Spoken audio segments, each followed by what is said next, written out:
Hey guys, Jay here, and today I'm styling a wig for Wolvarine. Well, technically it's just Logan, not as Wolverine, but like way later in the lore of the comics, and he's like a bartender or something, where he goes by the name Patch. But whatever, same guy.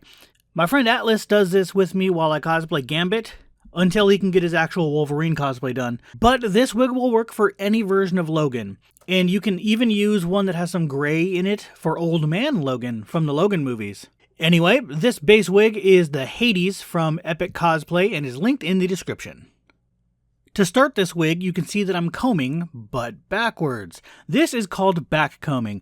I haven't actually really dabbled too much into this because I haven't needed to, but I figured I would do it for this because Epic Cosplay wigs like to fight me when I'm trying to spike them. This technique causes the hair to tangle at the base, making it stay up and spike easier. I used a little bit of hairspray to lightly keep the hair in place where I want his spikes to be, while I work on the lower layers to make them go up as well. I need to do this while also not having the netting exposed.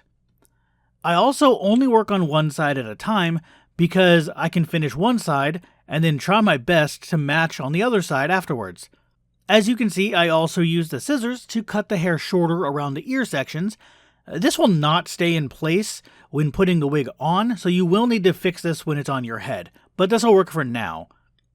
I need to use the hairdryer on the highest setting, pressed up against the hair in order to use the heat to force it to stay where I want.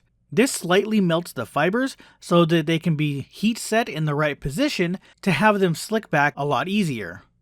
For the actual spike itself, I need to keep messing with it until I get it right. I don't really know how else to explain this, but I use the hairspray to wet it again, and then use the comb to pull up on the hair, and then I repeat this until the spike looks correct, and then I use my hands to just shape it. And at first I have the spikes too far back, so I need to pull up on the hair a little bit in front of it to make it so that the spike is closer to the front than it just was. And I check this at a few angles while looking at it, and then I just repeat this until it looks the way I want. And as you can see in this clip, before I do that, the spikes are pretty far back and a little harder to see. And now in this clip, this is with them being a little bit closer to the front like I just talked about, and it makes them easier to see, and it looks a little more correct. And then after that, I just need to cut the lace off the wig because this is a lace front wig.